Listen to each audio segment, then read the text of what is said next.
Hello everyone, and welcome to tonight's lecture on William Clark Quantrill. The event tonight is sponsored by the Virginia Center for Civil War Studies, which is housed here in the History Department at Virginia Tech. I'm the director of the center. My name's Paul Quigley, and I'm really pleased to welcome you all tonight.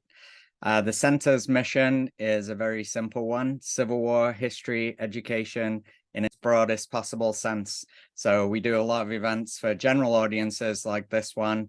We also do academic conferences, K through 12 outreach programs, and we also do a lot to support our own students here at Virginia Tech through things like scholarships and funded internships and that kind of thing. So if you're interested in learning more, please check out our website. It's always conveniently right here, civilwar.vt.edu. Or of course, you can find us easily on Facebook or Twitter or YouTube.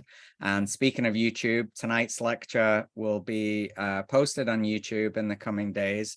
So if you get interrupted, you get knocked out, your connection fails or something like that, or you want to recommend it to a friend, you will have the opportunity to see it again on YouTube. Tonight, our speaker is Dr. Joseph Beeline, who's an associate professor of history at Penn State Erie. And he's published several really fantastic books on Civil War guerrillas. That's his big thing, and themes related to Civil War guerrilla warfare. So his first book was called Bushwhackers, Guerrilla Warfare, Manhood, and the Household in Civil War, Missouri. And his most recent publication, I always like holding up the book when it's a recent publication, is A Man by Any Other Name, William Clark Quantrill and the Search for American Manhood. And of course, you recognize that title because that's the title of the lecture tonight, and he'll be talking about his book. Dr. Beeline will speak for about 30 to 35 minutes or so, and that will give us plenty of time for discussion with the audience. And the way discussion works in this webinar format is that we invite you to type in your questions to the Q&A box. So audience members won't be able to speak into their microphones or turn their cameras on. The communication is through the Q&A box in Zoom. And you can submit questions there anytime. This is one of the nice things about using Zoom for this kind of thing, either during or after the lecture. And we'll try to address as many of those questions as we can. We'll aim to wrap up by the latest by about 9:15 Eastern time. So in other words, just a bit more than an hour from now. So that's all from me for now. I just want to say how glad I am that you chose to join us this evening from all across the country, and especially how grateful I am that Dr. Beeline is able to join us tonight. So let's give him a virtual round of applause and welcome him to our screens. Thanks so much for joining us. Well, thank you, Paul, for that kind introduction. And it's great to see that at least one person has purchased the book thus far. I'm going to go ahead and just jump in here to the talk. My goal with these sorts of talks is to try and generate as much fodder for questions in the question and answer session as possible. Like Professor Quigley said, if you have questions, if they come up even during the talk, you can go ahead and just fire them off to the question and answer box, and we'll get to them. We'll get to them after the talk. Let's see here. There we go. So let's start in the middle. August 1863. Now, the summer of 1863 had been a turning point in the war for the Union forces. We know about the big victories at Vicksburg in early July of 1863, Gettysburg again in early July.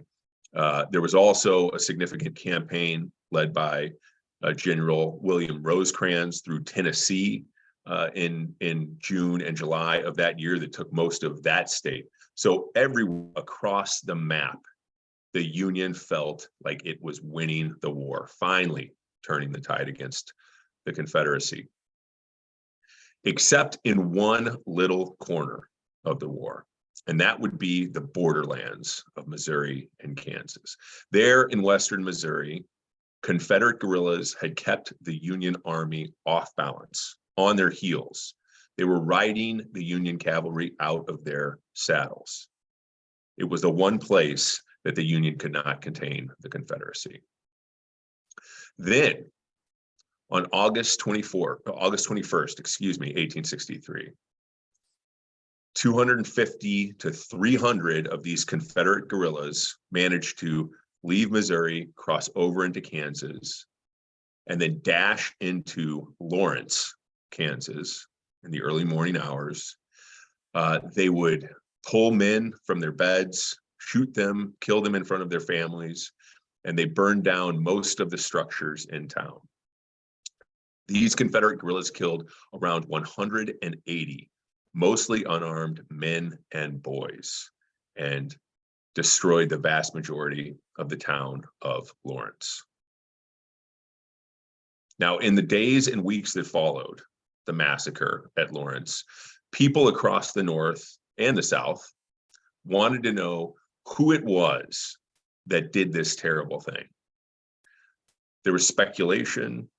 People whispered here and there about who it might have been, but it was the newspapermen that went to Kansas or were already in Kansas and Missouri who were the ones digging up scoops on who these bushwhackers were, and most importantly, who it was that led these bushwhackers to Lawrence and to this destructive massacre.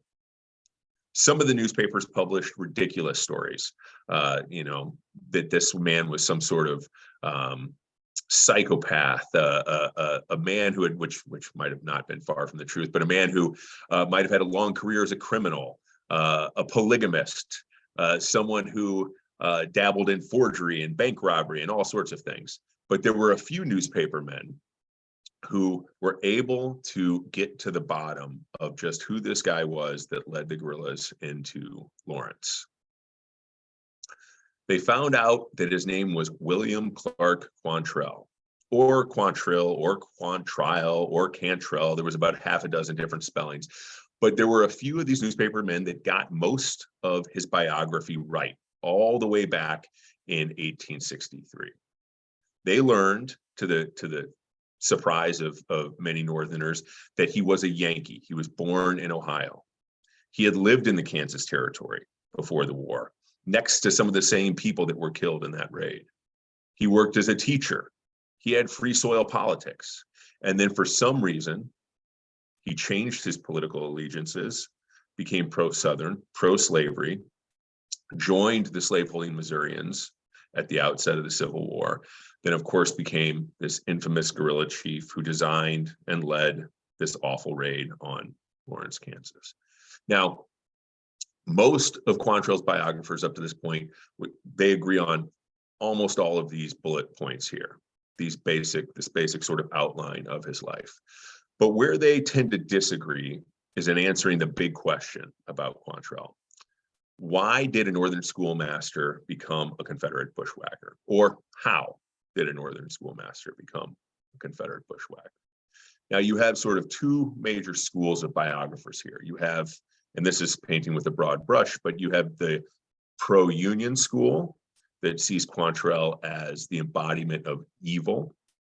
And they would say that he became a Confederate bushwhacker so that he could pillage, so that he could murder, so that he could, sort of sate his bloodlust.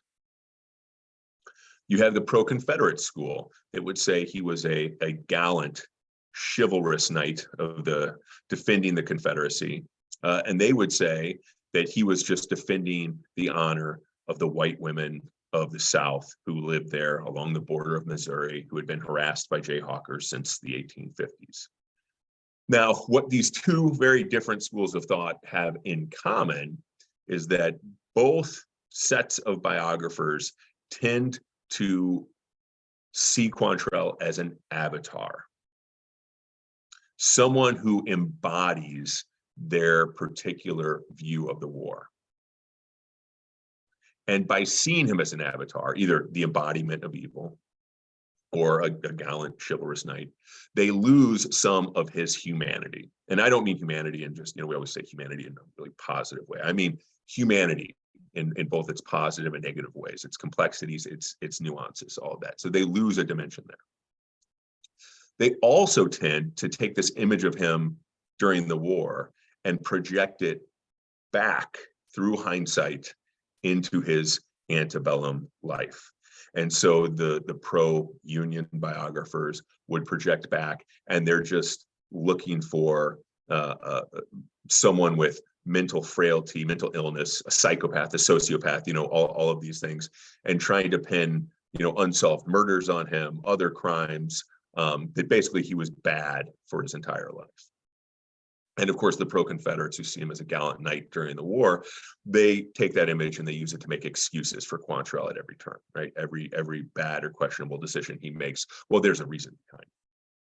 So what I try to do in my biography is I try to find that humanity, the complexity, the nuance, add that third dimension to Quantrill.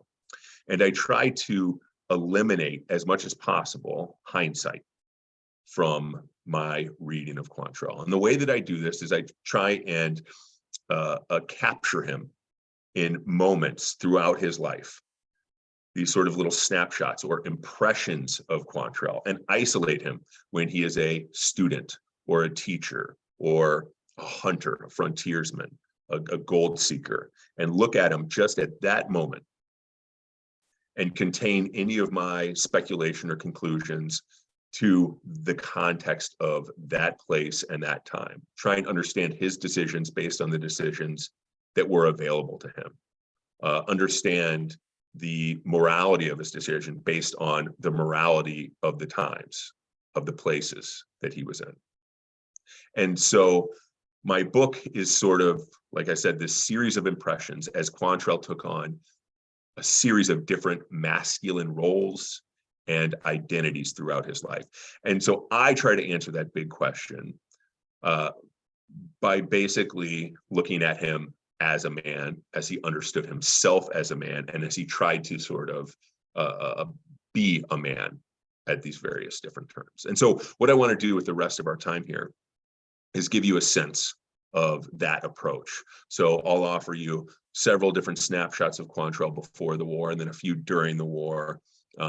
And this will hopefully help us to make sense of how this fastidious, quiet, well-read schoolmaster became this swashbuckling, bloodthirsty Confederate raider.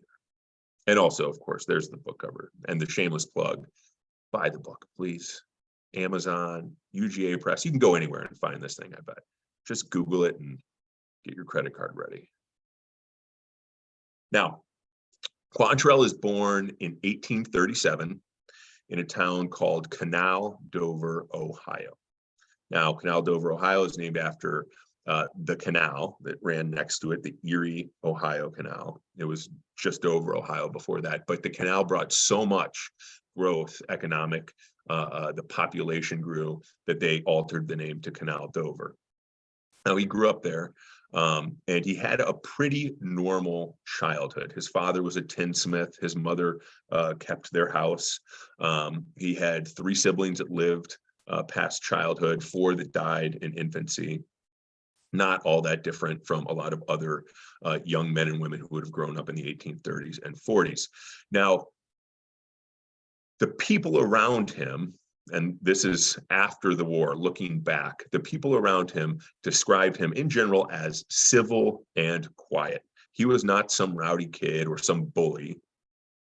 He was a pretty quiet kid who kept to himself. His mother described him as having a retiring nature. She even went as far as to say he really wasn't all that much like a boy. It was more like raising a little girl.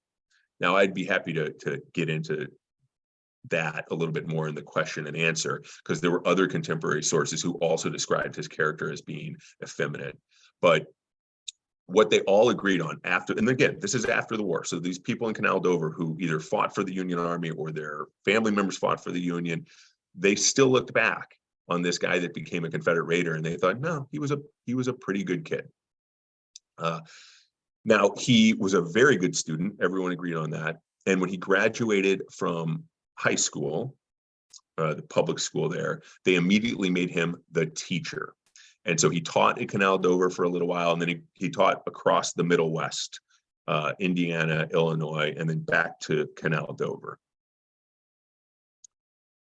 In 1857, he went out to the Kansas Territory with 3 other men from his hometown. And there he purchased land, 160 acres of land in the Kansas Territory. And here I have this land record that I found in the Bureau of Land Management. And this is actually Quantrell, a document of Quantrell transferring his land to one of his acquaintances out there in Kansas. So he gave it a legitimate shot. What he wanted to do was he wanted to buy land in Kansas, become a farmer, and then send for his mother, because his father had recently died and his mother was left there with, his younger sibling. So he thought, this is a way for us to, change our lives, and I can take care of my mother and all of that. Well, for whatever reason, his mother didn't want to come out to Kansas after she had apparently told him that she would. So she didn't want to come out. She did not want to leave their home in Ohio. And he got sick of farming. So eventually he's going to pick up and leave. But before he does, in letters that he wrote to his mother and to his friends, as well as a diary that was kept by another young man from Ohio who he palled around with, we have evidence of Quantrell's politics in this time. And it's clear that he was a free soiler. Now, free soil politics is a pretty broad spectrum, from conservative free soilers to free soilers that would be closer to, the abolitionists, the radicals, right? The people who not only wanted to keep slavery out of the territories, but also wanted to end the institution of slavery. Quantrell's free soil politics seemed to line up with the free soil politics of Jim Lane in 1857. And Jim Lane's free soil politics, while they would also sort of shift over time, when he moved out to Kansas, Jim Lane was a conservative free soiler. So what Jim Lane wanted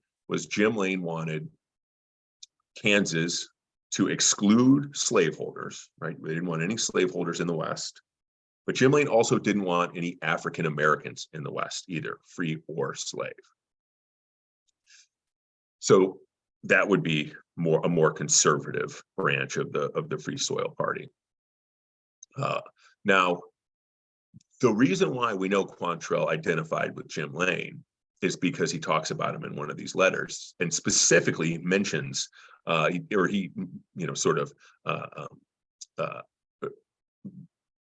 identifies Jim Lane as almost an idol of his, and says something along the lines of, the sight of Jim Lane would scare 100 Missourians.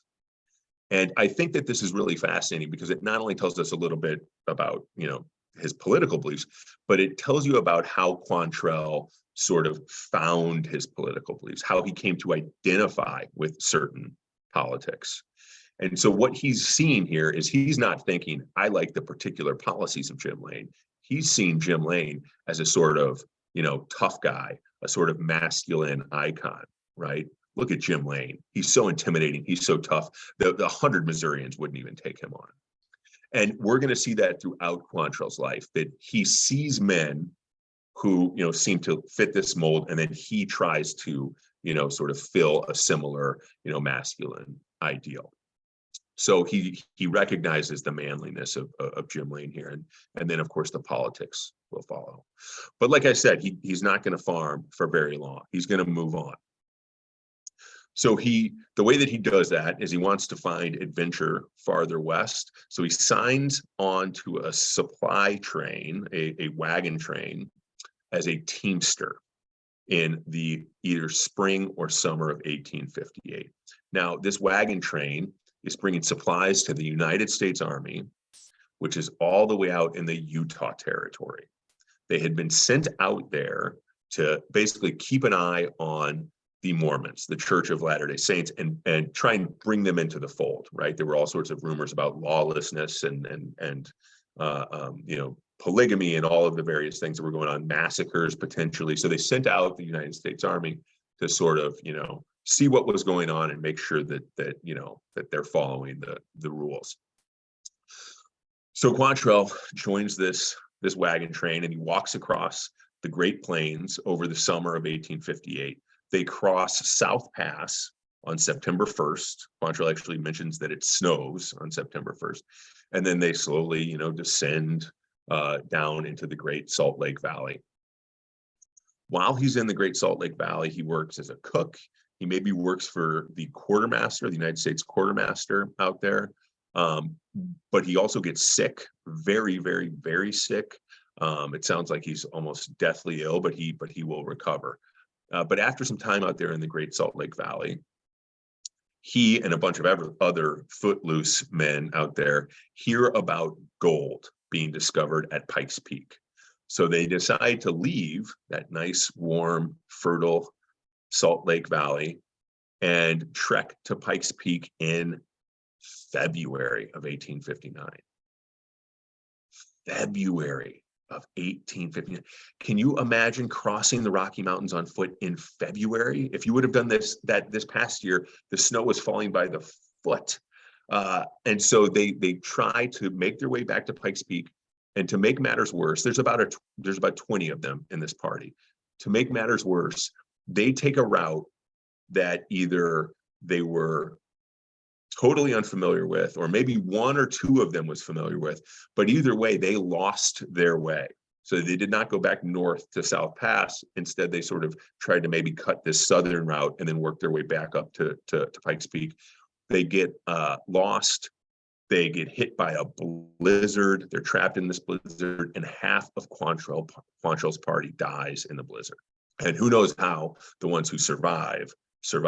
Makes you think of the Donner Party. But he does survive, and him and the survivors walk out of there. They get to Pikes Peak, and they follow through. They try and either excavate for gold or pan for gold or whatever. Quantrill makes something like $55.23. He has the exact number. He wrote to his mother, and he makes that over about a 6-week period, but it's barely enough to cover his living expenses. So he decides to move on or move back to eastern Kansas, where he had originally settled. Now, something interesting happens as he's crossing the mountains westward and then eastward. He transforms again. So he's been a teacher, he's been a farmer, and now he's going to become a hunter in that sort of classic mythical American sense. And let me give you his description of himself. He would later write to his sister and describe how he looked as they were in the mountains, so that you get a sense of this physical transformation.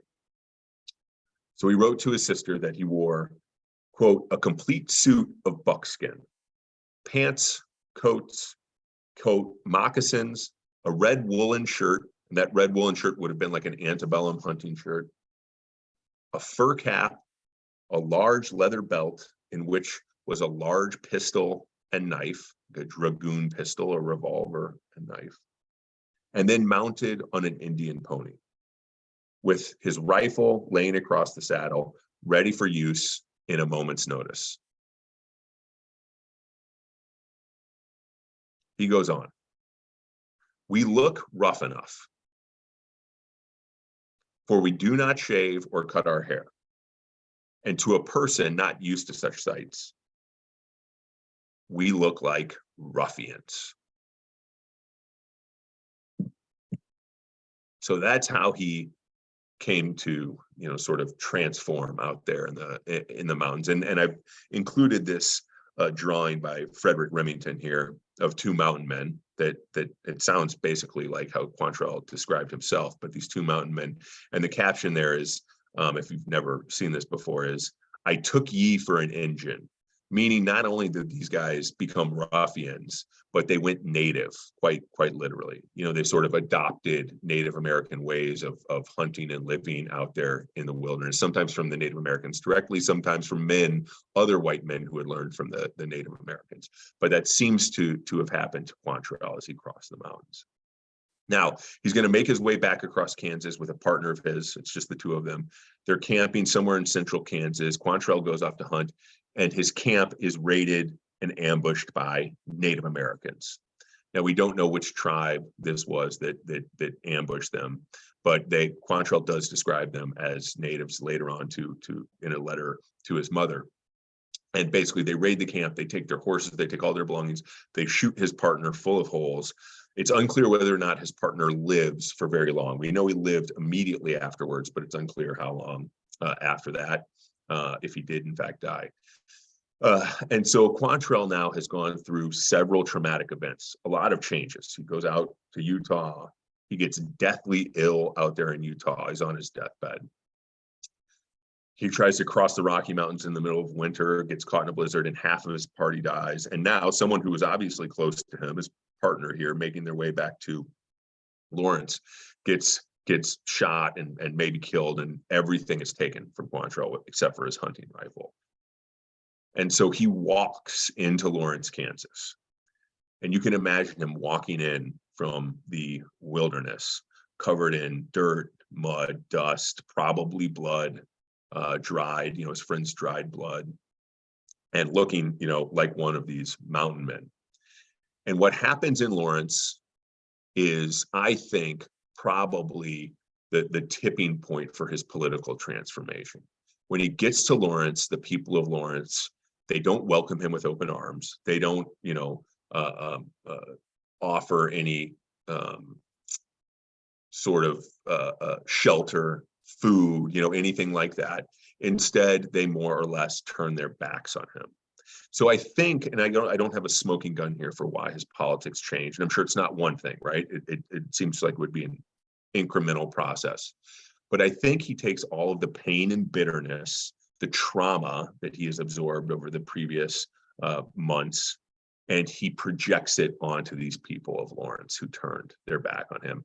And they were sort of seen as a monolith of free soilers and anti-slavery folks in general. So he might have projected it onto them, but more than anything, projected it onto anti-slavery folks in total. After he returns to Lawrence, he'll then walk out of Lawrence and head towards the town of Stanton, which is not far from Paola, and he'll go back to teaching in 59, the fall of 59, and the spring of 60. And then something very strange happens, a fascinating part of his story.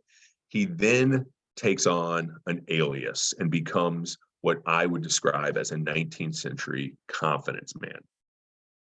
He lives under the alias Charlie Hart, and he returns to Lawrence. And forever, this has been a source of controversy and mystery for Quantrell's biographers and anyone really interested in Quantrell, because it's hard to figure out exactly what he was up to. Now, I have taken all of the evidence I could find. There's probably more out there, but all of the evidence I could find, a few older pieces of evidence that have been disregarded and sort of brought them back into the fold. And looking at this constellation of circumstantial evidence and stuff that's stronger than circumstantial evidence, like Quantrell saying that he was a detective, and him dealing in livestock in different ways, meaning horses. I believe he was operating as an undercover livestock detective. And this has a lot to do with his political transformation as well. It more or less confirms his political transformation. We have one piece of evidence in particular that really kind of ties these things together. And this testimony, this sort of this recollection after the fact, describes a meeting of the pro-slavery clique in Eastern Kansas. You had all these, anti-slavery folks in Kansas, but you also had a bunch of pro-slavery folks who had moved to Kansas to try and turn the territory into a slave state.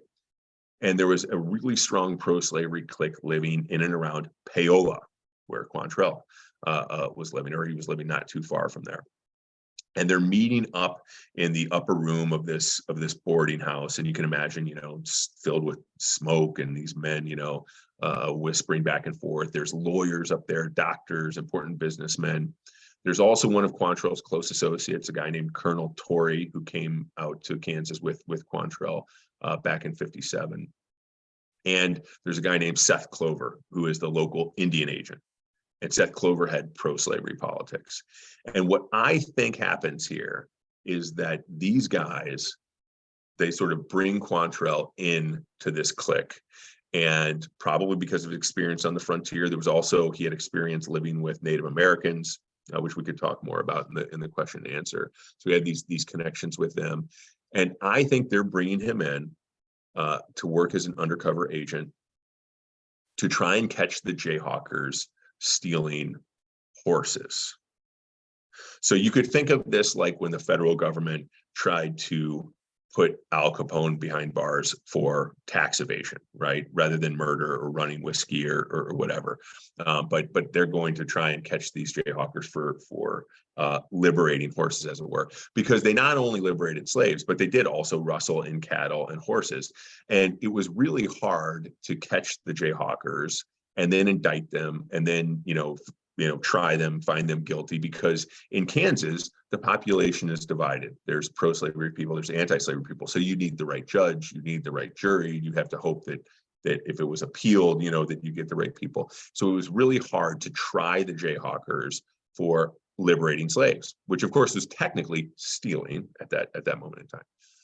But everybody hates a horse thief. Pro-slavery people hate horse thieves, anti-slavery people hate horse thieves. And the Delaware and the Shawnee really hated horse thieves because white men, including Jayhawkers, had been stealing their Indian ponies since they moved out to Kansas. And it was such a big deal that the Delaware had made it a sticking point in their negotiations with the federal government to open up their lands for the Transcontinental Railroad, moving through Lawrence and further west. They basically made the federal government pay them reparations for the thousands of ponies that had been stolen. So I believe this Indian agent, Seth Clover, the lieutenant governor, a guy named Hugh Walsh, who was also pro-slavery in his politics, they bring Quantrell in. And so they're up in this smoke-filled room in Paola, and Quantrell stands up and he says, my name is William Clark Quantrell, but I have been operating under the alias of Charlie Hart. And he goes on to confess to these men that he's been with the Jayhawkers. And they're all sort of, shocked by this. It's this sort of revealing moment. And in that meeting, you can see how all these things tie together and how his time in Lawrence living as Charlie Hart was to try and infiltrate this band. And he has interactions with the Delaware there that are somehow connected to all of this. And then importantly, this is also the way in which he ends up connecting with the slaveholding Missourians. In December of 1860, Quantrell and three other Jayhawkers, I should say, because he's really Charlie Hart and three other Jayhawkers, ride over the border to Missouri. Charlie Hart doesn't know what the mission is. Okay, he's just riding with these guys to catch them red-handed. So he's riding with these three Jayhawkers across the border. And we know from other sources that the men he was riding with were not going to tell him what the mission was until the last second because they didn't trust him, which of course they shouldn't have. But they get close to the Walker farm and they tell Quantrell, we're going to raid Morgan Walker's farm, liberate the slaves, take the horses, take whatever money he has, and then kill Morgan Walker and his family. And this is like the classic moment in the movie when the undercover agent is in too deep. So Charlie Hart begs off. He says, well, that's great. I'm going to go do some reconnaissance. But instead, he slips away. He tells the Walkers what's going on. And then he brings the Jayhawkers back later that night at the appointed time. And by then, the Walkers are ready and they ambush the Jayhawkers. Of course, they don't shoot Charlie Hart, but they kill one of the Jayhawkers outright. They wound another, and then they miss the third guy altogether. And the guy that's okay sort of pulls the wounded man to safety in the woods, and it's dark, and they can't find him that night. But a couple of days later, they do find him, and there's a shootout, and they kill the final two Jayhawkers. Well, then Charlie Hart goes back to being Quantrell. He's adopted by this Walker family, more or less, and he will spend time with them. Then he'll help one of their friends move his slaves down to Texas. But for all intents and purposes, he's now on the slaveholding side, the pro-slavery side. After you lose your cover like that, there's no going back and pretending to be Charlie Hart in Kansas, right? There's no going back to the Jayhawkers and saying, yeah, I don't know what happened. I lost. We went to Missouri and the three guys just disappeared. Too many people would be suspicious, and pretty soon the story would get out. So now he was all in. And before I move on, I just want to point out, this is Quantrell alias Charlie Hart, in the 1860 census in Lawrence, Kansas. So he's staying at a boarding house, and he told the census taker his name was Charles Hart. So that alias is buried deep, deep, deep into the most official historical primary sources that we have. When the war comes, Quantrill joins the Confederate Army. He'll fight at Wilson's Creek. There's a story about him having a horse shot out from under him. I don't know whether or not that's true, but after the battle, Quantrill gets sick. Based on what we know about the Civil War, is probably dysentery, but he gets sick. He's laid up. The army, Confederate Army, splits and then ultimately leaves the state, and Quantrill sort of makes his way back to Jackson County, Missouri, which is where the Morgan Walker farm was. And he goes back there because these are probably the only people who he can turn to at this point. So he goes back there, they welcome him back, and then he joins a neighborhood patrol led by Morgan Walker's son. And the point of the patrol was to protect slave-holding households from the incursions of the Union Army. But the Union Army was really full of old Jayhawkers. So it's like the Union Army is jayhawking, or you can think of it as the Jayhawkers are now riding under the United States flag. And the Confederate Army's gone. It's hundreds of miles away down in Southwest Missouri and in Arkansas. And so these young men are taking it upon themselves to defend their neighborhood, in this case, the neighborhood of Blue Springs, Missouri. There's about 10 or 11 of them. And sometime in the fall, I don't have an exact date, but sometime in the fall, they get into their first firefight with Union patrol that's out raiding Southern farms. And it's, you can imagine it's chaotic. It's their first time seeing the elephant, at least in this capacity. A lot of these guys were not at Wilson's Creek. And one Union soldier is left dead after the shootout. And it turns out that Quantrill killed the man.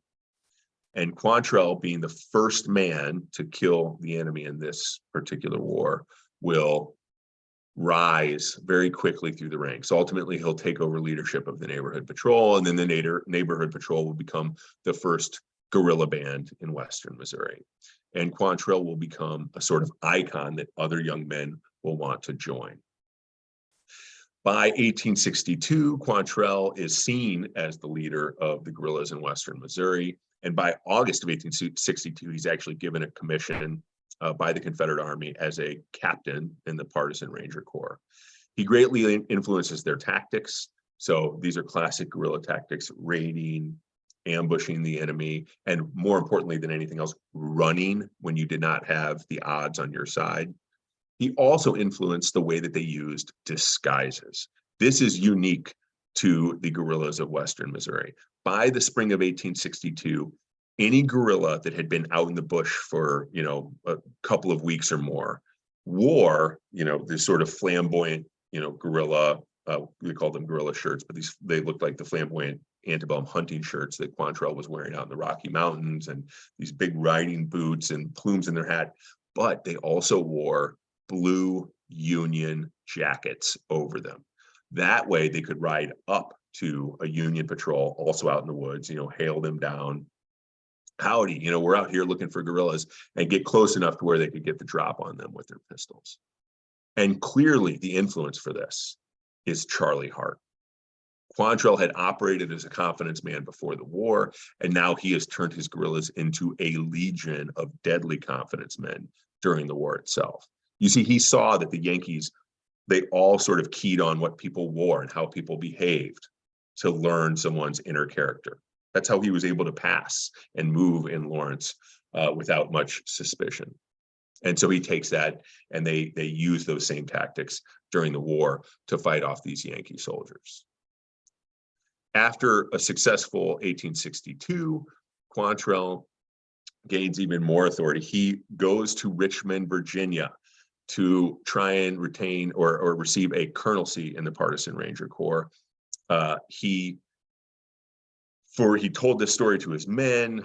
His men carried this story on, but we've never had any evidence that he actually went to Richmond to do this. Nothing but speculation.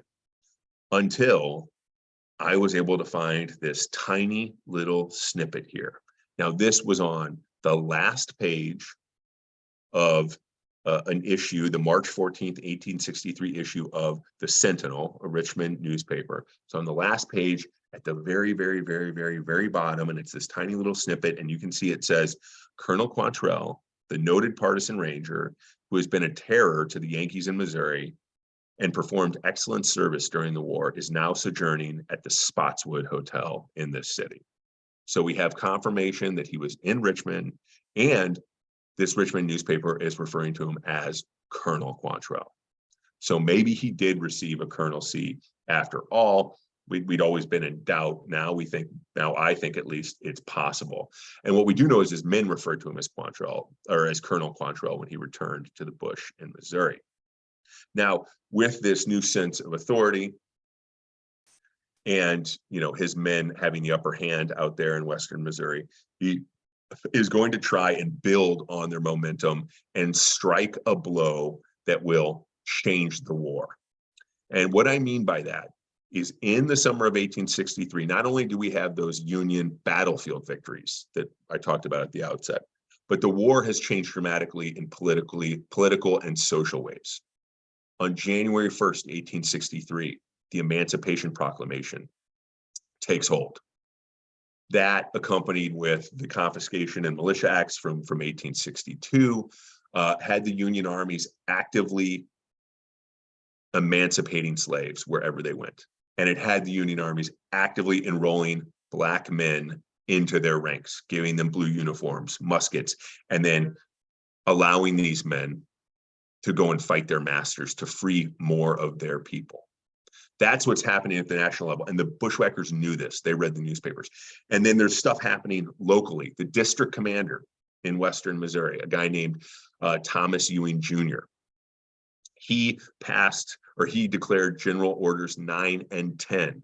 General Order 9 gave his officers on the ground there in Western Missouri the legal justification to now take slaves from anyone they thought might be disloyal, and if any of those slaves were able-bodied, to enroll them in the Union Army.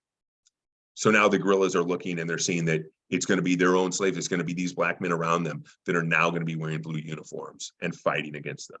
That's a nightmare for white Southerners. And General Order 10 was telling his officers to go out and arrest all of the Southern women who were supporting the guerrillas, their mothers, their sisters, their cousins. So now their sisters and cousins and mothers, they're all going to be taken and arrested and thrown in jail or banished south of Union lines. And they're going to be arrested now, in their minds at least, by those Black men in blue Union uniforms.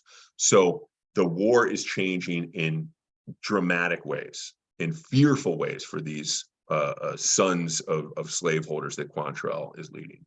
So they think, what can we do? How can we strike back?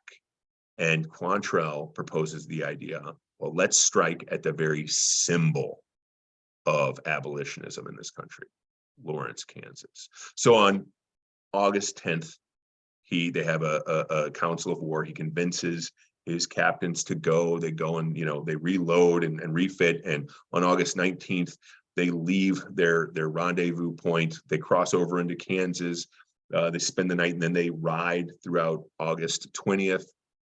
They pass by 2 Union outposts, and the Union cavalry just wave at them because, of course, these guerrillas are wearing their blue Union uniforms. They're a bunch of Charlie Harts, and they keep riding. They ride through the night, and then in the early morning hours, they reach Mount Oread, just on the outskirts of Lawrence, and there Quantrell gives the orders: kill, kill, kill.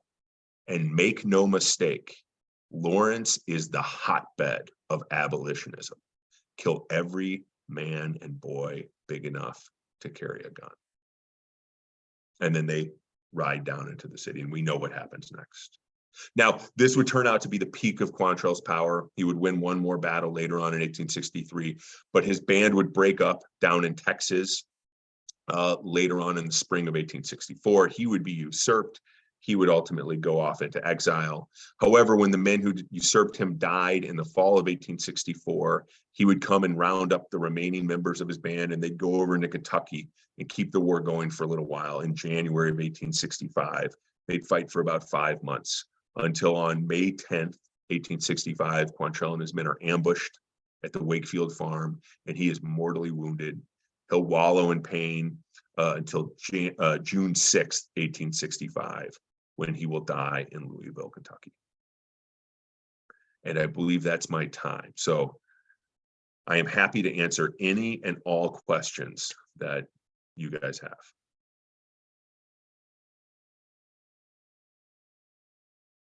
Thank you so much. What a story. What an incredible life. And you've done a wonderful job kind of unpacking some of the complexities in the talk and even more of the complexities in the book.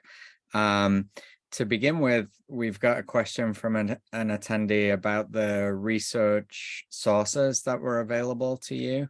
And they're wondering what the availability of letters and those kinds of things are for people fighting in this irregular warfare in Missouri, when you compare it to people we might think of in the Eastern Theater, some of the big names like Robert E. Lee, for example.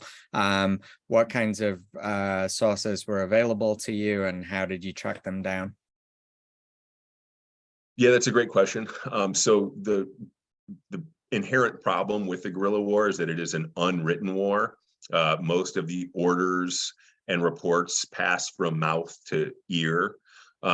So in that sense, we're not left with a big stack of orders, that were later published in the OR or whatever. And then also sending and receiving mail was incredibly dangerous. So we don't have a ton of letters leaving or coming into the guerrillas.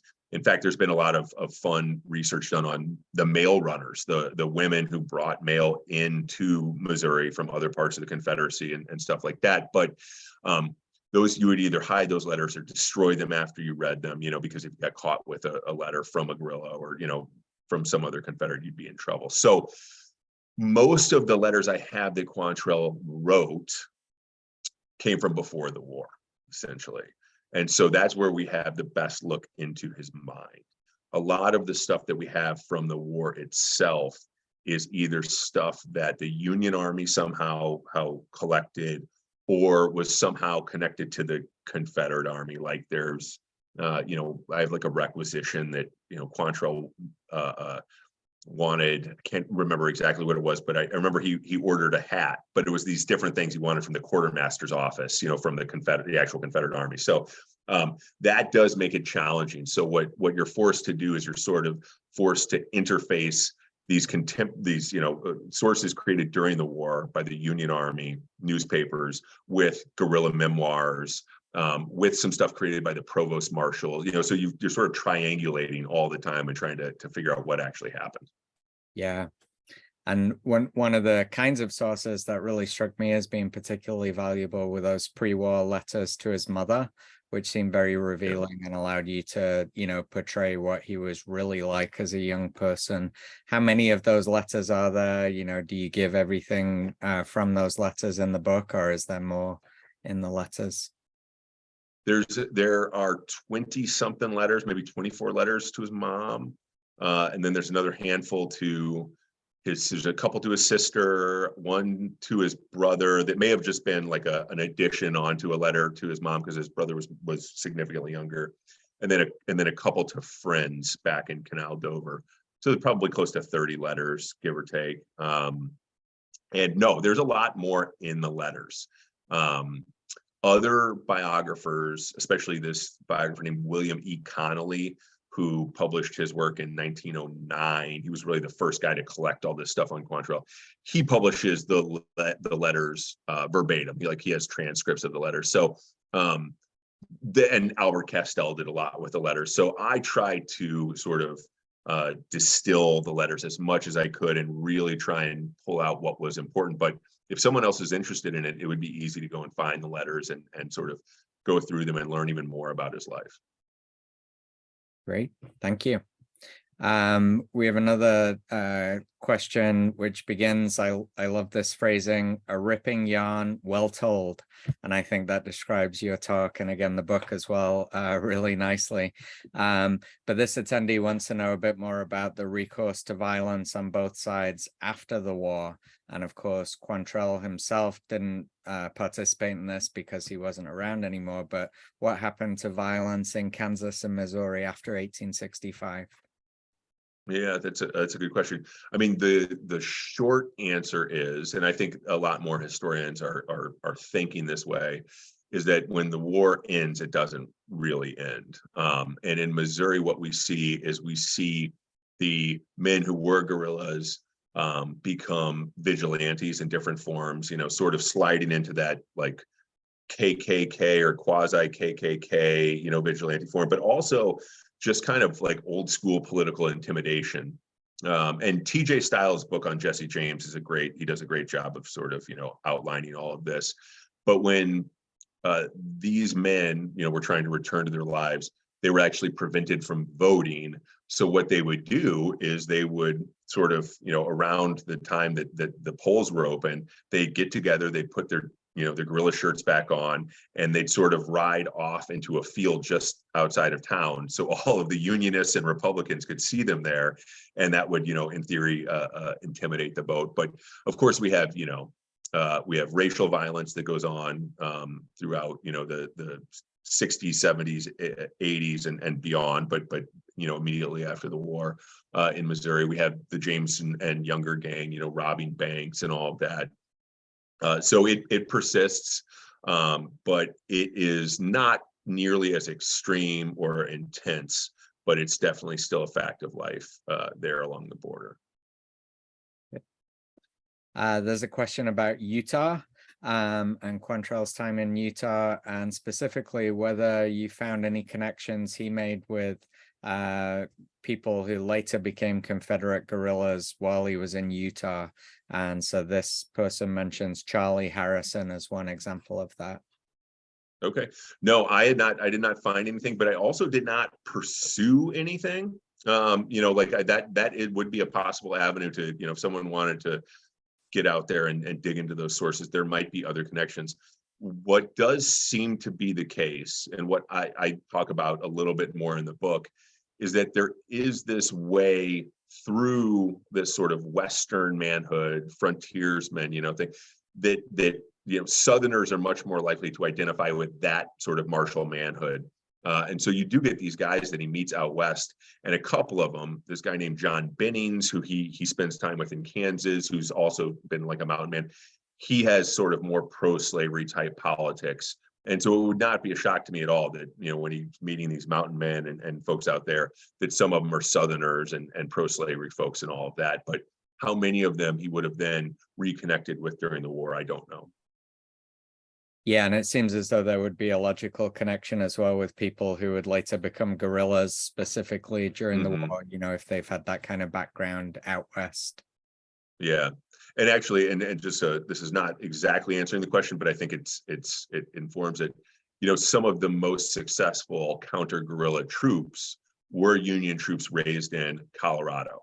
So some of those Colorado troops with this, sort of frontier background, they took those guys and brought them all the way across Kansas and had them hunt the guerrillas in Western Missouri. And the guerrillas talked about it after the war, that those Colorado guys were the best we ever faced. Because of course they were like them, they were into hunting and all of the stuff that they were into before the war, marksmanship, horsemanship, and all of that. Yeah, makes sense. I'm going to paste into the chat, which hopefully everyone can see, a link to the book, just in case you're already inspired to buy it. I also want to encourage everyone to continue to type your questions into the Q&A box. These are really good questions. We've got a few in line, but we certainly want to see more questions as well. So the next one concerns the theme of the book as a whole, that Quantrell, his definition, the way he lived out manhood in his life, changed over time. He had different definitions of manhood himself. He acted in different ways in different contexts. So the question is, was that general across the 19th century, or was that specific to the 1850s and 60s and kind of the crisis, the economic and political transformations of those decades? Yeah, I mean, that's a great question. Someone should write a book on that. No, so I have a couple ways of thinking about this.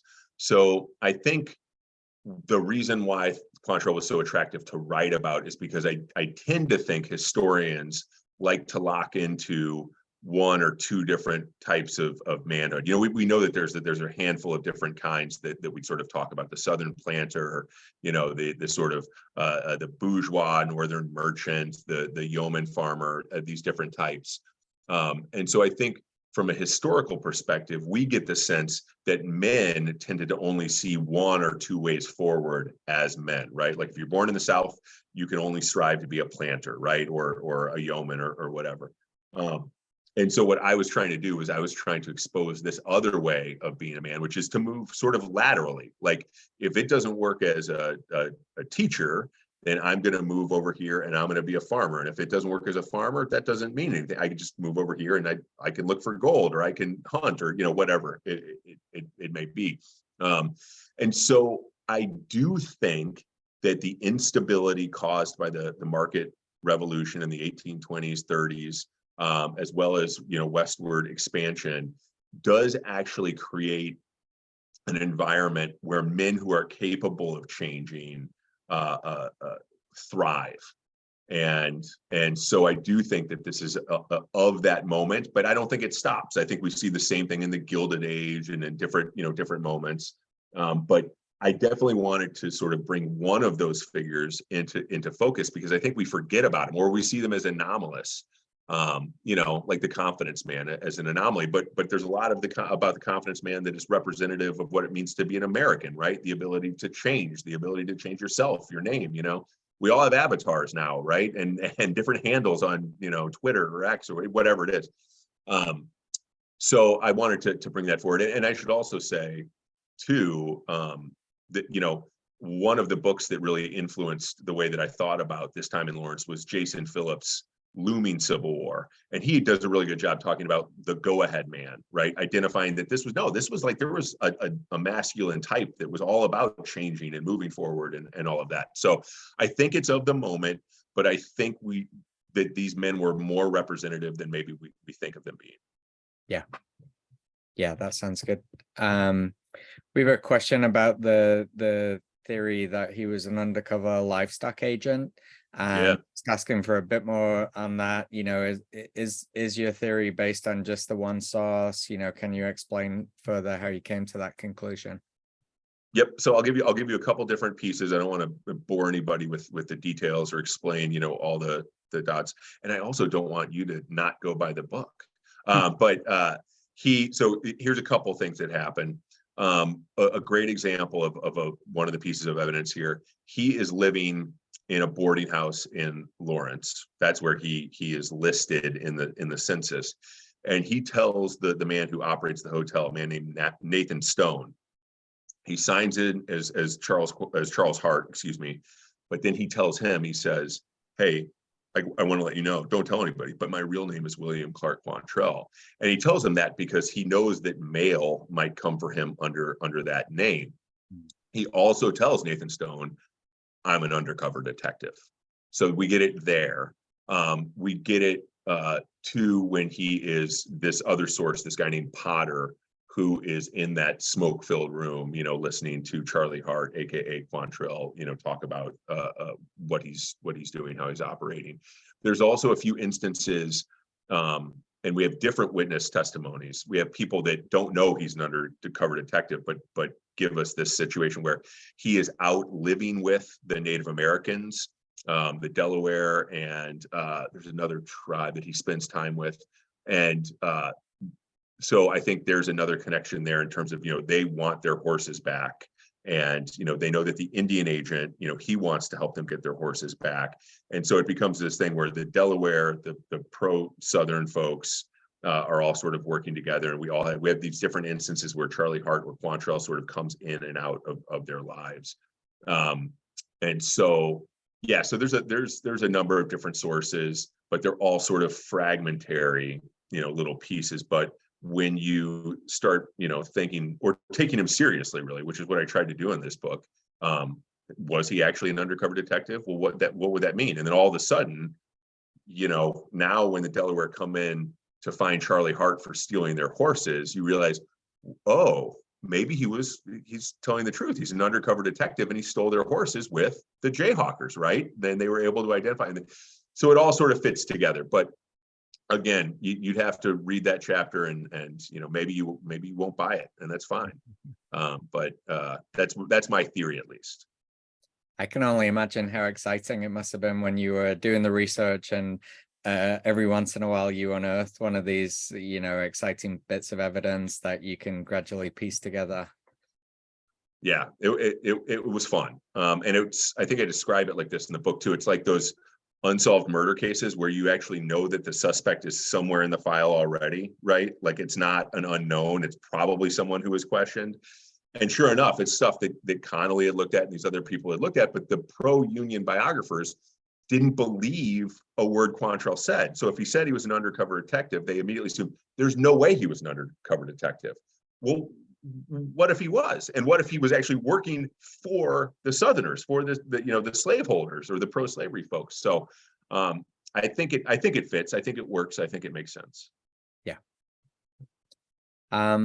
One attendee is asking about Quantrill in Texas. They mentioned that he wintered with his band from Gainesville to Sherman. So did you come across much information about that time and place? Yeah, I mean, so there's a good story, or that's an interesting section of his life, where they're down there, and a good chunk of the guerrillas are going into Sherman, I believe it is, and living it up at the bars and the brothels and all of that. And some of the falling out between him and his men results from the fact that Quantrill stays in camp. He's sort of a prude. He's he doesn't drink. He's a teetotaler. And so there's this sort of friction and this distance. And then he ends up, a few of the men are robbing and killing locals, and he ends up trying some of his own guerrillas and executing them.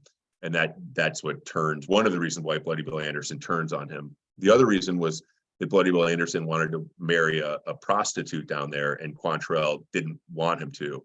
And so there's all these sort of weird tensions between Quantrill and his captains that leads to ultimately Bloody Bill Anderson leaving. And then of course, George Todd will turn on him as well. And there's stuff in the OR about this. The Confederate in charge was very concerned about the guerrillas being down there. And it kind of, you could see it being disturbing, because this would be like any large group of soldiers or sailors on leave, except for their guerrillas. So they're never on leave, right? Like they always have their guns with them. They're always concerned about, being attacked. So they're drinking, they're having fun, but they also have, 4 loaded pistols on them at all times. And so it just leads to total havoc. And Quantrill, I think, was trying to keep discipline and order, and they saw him as a stick in the mud. And, that's why they broke with him. Mm. Yeah, that's kind of a nice segue into the next question, which is about his sexuality. Because you've described him as, maybe seen as a bit of a prude or a stick in the mud who wasn't always, running around with the rest of the guys, getting into certain kinds of trouble, which maybe includes, associating with women. And I know from having read the book that this is a super interesting theme of his life, and you've got some real insights here. So could you share a little bit of that with the audience tonight, please?